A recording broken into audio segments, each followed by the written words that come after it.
ബിസ്മില്ലാഹിർ റഹ്മാനിർ റഹീം. അൽഹംദുലില്ലാഹി റബ്ബിൽ ആലമീൻ. വസ്സലാത്തു വസ്സലാമു അലാ സയ്യിദിൽ മുർസലീൻ മുഹമ്മദ് ഹാത്തിമിൻ നബിയ്യി വഅലാ ആലിഹി വസ്വഹ്ബിഹി അജ്മഈൻ. ഈമാൻ കാര്യങ്ങളാണ്. ഈമാൻ കാര്യങ്ങളെ കുറിച്ചിട്ടാണ് നമുക്ക് ഒന്നാമത്തെ പാഠത്തില് പഠിക്കാനുള്ളത്. ഈമാൻ കാര്യങ്ങൾ, വിശ്വാസപരമായ കാര്യങ്ങൾക്ക് ഈമാൻ കാര്യങ്ങൾ എന്ന് പറയുന്നു. വിശ്വാസപരമായ കാര്യങ്ങൾക്ക് ഈമാൻ കാര്യങ്ങൾ എന്ന് പറയുന്നു. അവ ആറാകുന്നു. ഒരു പദ്യത്തിലൂടെ നമുക്കത് പഠിക്കാം. ഈമാൻ കാര്യങ്ങള് ആറാകുന്നു. അത് നമുക്ക് ഒരു പദ്യത്തിലൂടെ അത് പഠിക്കാം. എന്താണ് ഈമാൻ കാര്യങ്ങൾ? വിശ്വാസപരമായ കാര്യങ്ങൾക്കാണ് ഈമാൻ കാര്യങ്ങൾ എന്ന് പറയുന്നത്. മനസ്സിലാക്കാം. അപ്പൊ ഈ പദ്യം നമുക്ക്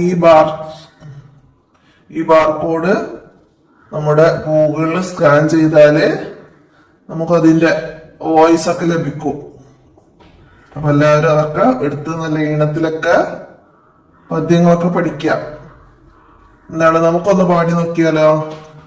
ഈമാനുനാ ബില്ലാഹി വൽ മലായിക വൽ കുതുബി വറുസുലി വയൗമിത് തഹ്ലുക വൽ ഖദരി ഹൈരി വശരി മിനൽ ഇലാഹി റബ്ബിൽ ആലമീന ബിലാ സലൽ. അപ്പൊ എന്താണ് ഇതിൽ പറയുന്നത്? ഈമാൻ കാര്യങ്ങളെ കുറിച്ചിട്ടാണ്.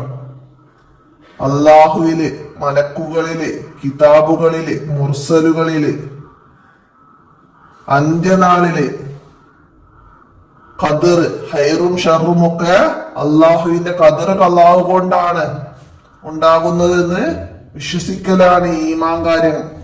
അപ്പൊ ഈമാൻ കാര്യങ്ങള് ആറെണ്ണതാണ് നമുക്ക് ഈ പദ്യത്തിലൂടെ പറയുന്നത്. അപ്പൊ എന്താണ്? നാം കാണുന്നതും കാണാത്തതുമായ മുഴുവൻ ലോകങ്ങളും പടച്ചതും അവയെ പരിപാലിക്കുന്നതും അള്ളാഹു ആകുന്നു. അവൻ ഒരുവനാണ്. അള്ളാഹു ഒരുവനാണ്. അവന് ഒരു കൂട്ടുകാരുമില്ല. അള്ളാഹുവിന് ഒരു കൂട്ടുകാരുമില്ല. അവൻ ആദ്യവും അവസാനവും ഇല്ലാത്തവനാണ്. അള്ളാഹുവിന് ആദ്യവും അവസാനവും ഇല്ല. അവൻ ഒന്നിനെയും ആശ്രയിക്കാത്തവനാണ്. അള്ളാഹു ഒന്നിനെയും ആശ്രയിക്കാത്തവനാണ്. അവൻ എല്ലാം അറിയുന്നവനും കേൾക്കുന്നവനും കാണുന്നവനുമാണ്. അള്ളാഹു എല്ലാം അറിയുന്നവനും കേൾക്കുന്നവനും കാണുന്നവനുമാണ്. അപ്പൊ എല്ലായിടത്തും അവൻ അവൻ എന്നാണ് ഇവിടെ പറയുന്നത്. അപ്പൊ നമുക്കതൊന്ന് അള്ളാഹു അള്ളാഹു എന്ന് ചേർത്ത് പറയാം. അള്ളാഹു ഒരുവനാണ്. അള്ളാഹുവിന് ഒരു കൂട്ടുകാരുമില്ല. അള്ളാഹുവിന് ആദ്യവും അവസാനവും ഇല്ല. അള്ളാഹു ഒന്നിനെയും ആശ്രയിക്കാത്തവനാണ്. അള്ളാഹു എല്ലാം അറിയുന്നവനും കേൾക്കുന്നവനും കാണുന്നവനുമാണ്. അപ്പൊ അള്ളാഹുവിനെ കുറിച്ചാണ് നമുക്ക് ഇവിടെ മനസ്സിലാക്കി തരുന്നത്. ഈ ഭൂമിയിൽ നാം കാണുന്നതും കാണാത്തതുമായ എല്ലാം സൃഷ്ടിച്ച് പരിപാലിക്കുന്നത് ആരാണ്? അള്ളാഹു ആകുന്നു. അപ്പൊ ഇത് മനസ്സിലാക്കുക.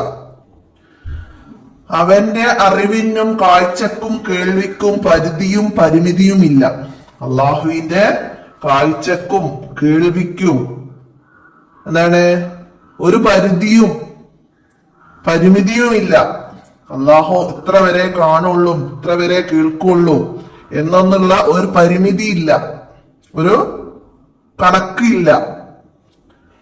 നമുക്ക് അതിനെല്ലാം പരിധിയുണ്ട്. നമുക്ക് കാണുന്നതിനും കേൾക്കുന്നതിനൊക്കെ എന്താണ്? പരിധിയുണ്ട്.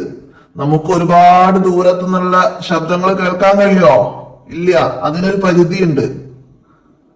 അതുപോലെ നമുക്ക് കാണാൻ കഴിയുന്നതിനും ഒരു പരിധിയുണ്ട്. നമ്മൾ ഇത്ര നേരെ സ്ട്രെയിറ്റ് മുന്നിലൊരു മറയില്ലാതെ എത്ര ദൂരത്തേക്ക് നോക്കിയാലും നമുക്കൊരു പരിധി വരെ ഉള്ളതേ നമുക്ക് കാണാൻ പറ്റുള്ളൂ. അതിലപ്പുറത്തേക്ക് പിന്നെ നമുക്ക് എന്താണ് അവിടെ ഉള്ളത് നമുക്ക് ഇവിടെ നിന്ന് കാണാനും കേൾക്കാനും ഒന്നും പറ്റൂല. അതാണ് നമുക്ക് അതിനെല്ലാം പരിധിയുണ്ട്. എന്നാൽ അള്ളാഹുവിന് എന്താണ്? എത്ര അകലത്തിലുള്ളത് എന്ത് മറയുടെ പിന്നിലാണെങ്കിലും ഏത് പാത്രത്തിന്റെ ഉള്ളിലാണെങ്കിലും നമ്മൾ അടച്ചു വെച്ചൊരു പാത്രത്തിന്റെ ഉള്ളിലാണെങ്കിൽ പോലും അള്ളാഹുവിന്റെ കാഴ്ചക്കും കേൾവിക്കും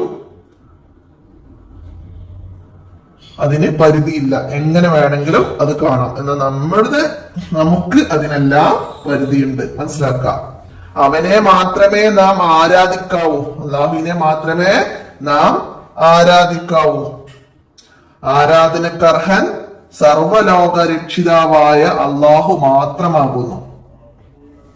നാം ആരാധിക്കാവൂ. ആരെ മാത്രം? അള്ളാഹുവിനെ മാത്രമേ ആരാധിക്കാവൂ. ആരാധനക്കർഹനാരാണ്? സർവലോക രക്ഷിതാവായ അള്ളാഹു മാത്രമാകുന്നു.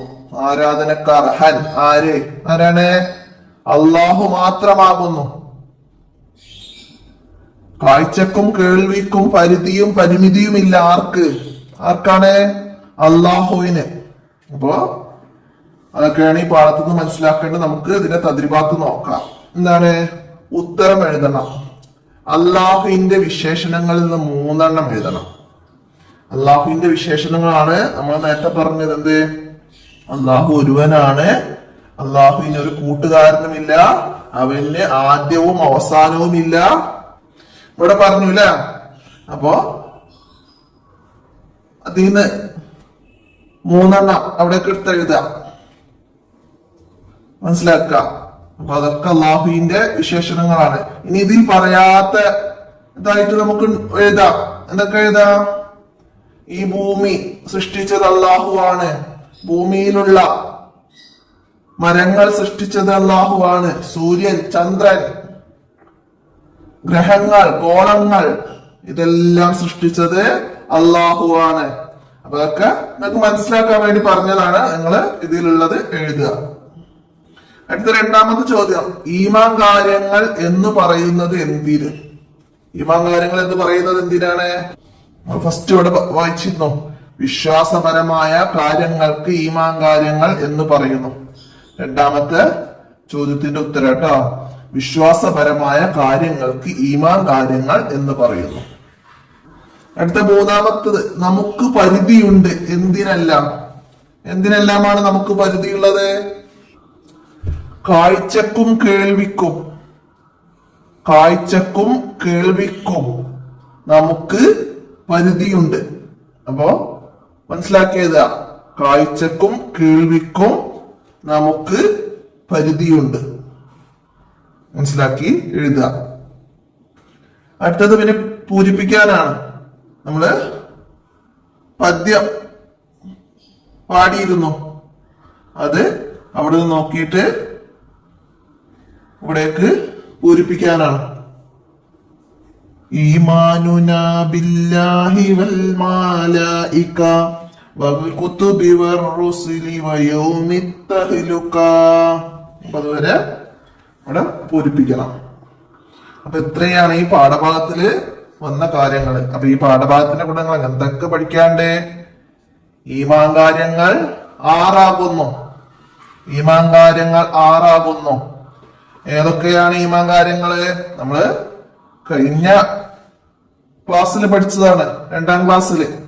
അപ്പൊ ഇവിടെ നിങ്ങൾക്ക് അതൊരു പദ്യമായിട്ടാണ് വന്നത്. അള്ളാഹുവിൽ വിശ്വസിക്കുക, മലക്കുകളിൽ വിശ്വസിക്കുക, കുത്തുബ് എന്ന് പറഞ്ഞ കിതാബുകളിൽ വിശ്വസിക്കുക, റുസുലു എന്ന് പറഞ്ഞ മുർസലുകളിൽ വിശ്വസിക്കുക, പിന്നെ വയോമി തഹ്ലുക അന്ത്യനാളിൽ വിശ്വസിക്കുക, പിന്നെ ഖദറിൽ വിശ്വസിക്കുക. അതായത് ഹൈറും ഷർറും ഉണ്ടാകുന്നത് അള്ളാഹുവിന്റെ ഖദർ ഖലാ കൊണ്ടാണെന്ന് വിശ്വസിക്കുക. അതാണ് ഖദറിൽ വിശ്വസിക്കുക എന്ന് പറഞ്ഞത്. അപ്പൊ ഈമാൻ കാര്യങ്ങൾ 6. നിങ്ങൾ പഴയ ബുക്ക് എടുത്തിട്ട് നന്നായി പഠിക്കുക. മറന്നുപോയവരൊക്കെ ഉണ്ടെങ്കിൽ 2ാം ക്ലാസ്സിലെ ബുക്ക് എടുത്തിട്ട് പഠിക്കുക. ഈ എന്താണ് ഈമാൻ? വിശ്വാസപരമായ കാര്യങ്ങൾക്കാണ് ഈമാൻ കാര്യങ്ങൾ എന്ന് പറയുന്നത്. പിന്നെ അള്ളാഹുവിന്റെ വിശേഷണങ്ങൾ നിർബന്ധമായിട്ട് പഠിക്കുക. നമുക്ക് എക്സാമിന് വരും. എന്താണ് വരിക? ആദ്യവും അവസാനവും ഇല്ലാത്തവരാണ് ആര്? അള്ളാഹു.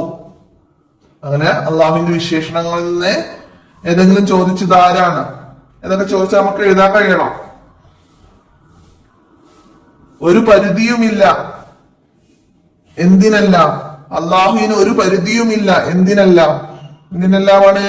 കാഴ്ചക്കും കേൾവിക്കും ഒരു പരിധിയുമില്ല. എന്നാൽ നമുക്ക് അതിനെല്ലാം പരിധികളുണ്ട്. ആരാധനക്കർഹൻ അള്ളാഹു മാത്രമാണ്. സർവലോകരക്ഷിതാവായ അള്ളാഹു മാത്രമാകുന്നു. അപ്പൊ എല്ലാവരും മനസ്സിലാക്കി പഠിക്കുക. തദ്രിബാത്തിൽ വന്ന ചോദ്യങ്ങളൊക്കെ എഴുതി ആവർത്തിച്ച് എഴുതി പഠിക്കുക. പിന്നെ ഇതിൽ തന്നെ നിങ്ങൾക്ക് എഴുതാൻ കഴിയാത്ത വേർഡ്സുകളൊക്കെ റഫായിട്ട് എഴുതി പഠിക്കുക എല്ലാവരും. അപ്പോഴാണ് നമുക്ക് അറബി മലയാളം ചോദ്യോത്തരൊക്കെ വന്നാൽ എഴുതാൻ കഴിയുള്ളൂ. ഈ പദ്യം കാണാതെ പഠിക്കുക. അപ്പോഴാണ് നമുക്ക് വിട്ട ഭാഗം പൂരിപ്പിക്കാൻ വന്നാല് എഴുതാൻ കഴിയുള്ളൂ. മനസ്സിലാക്കി പഠിക്കുക. അപ്പൊ ഇത്രയാണ് ഈ പാഠഭാഗത്തിൽ നിങ്ങൾ മനസ്സിലാക്കേണ്ട കാര്യങ്ങള്. അപ്പൊ ഇന്നത്തെ വീഡിയോ അവസാനിപ്പിക്കുകയാണ്. നിങ്ങൾ വീഡിയോ ഇഷ്ടപ്പെടുന്നുണ്ടെങ്കിൽ ഒന്ന് കമന്റ് ആയിട്ട് അറിയിക്കണം. ഇനി എന്തെങ്കിലും മാറ്റങ്ങൾ വരുത്തണമെങ്കിൽ. എന്തായാലും തദ്രിബാത്തിലെ ക്വസ്റ്റ്യൻ ആൻസർ എഴുതിയിടാൻ ആരും പറയണ്ട. അത് ഞാൻ പാഠഭാഗത്തിൽ കാണിക്കുന്നുണ്ട്. അവിടെ നോക്കിയിട്ട് നിങ്ങളെ ബുക്കിൽ അടയാളപ്പെടുത്തിയിട്ട് അതിൽ നോക്കിയിട്ട് എഴുതുകയാണ് വേണ്ടത്. മറ്റേത് അവിടെ എഴുതുന്നത് പകർത്തി എഴുതുമ്പോ അത് നമുക്ക് പഠിക്കാനുള്ള മാർഗമല്ല. ഇനിയിപ്പോ എഴുതിയത് നമുക്ക് വായിക്കാൻ കഴിയാഞ്ഞാലും നമുക്ക് പാഠബുക്കിൽ അടയാളപ്പെടുത്തിയത് നമ്പറൊക്കെ ഇട്ട് വെച്ചാൽ നമുക്ക് എക്സാമിന് പഠിക്കുമ്പോൾ എന്തേ ബുദ്ധിമുട്ടുകളൊന്നും ഇല്ലാതെ പഠിക്കാനൊക്കെ കഴിയും. അപ്പൊ എല്ലാവരും മനസ്സിലാക്കി പഠിക്കുക.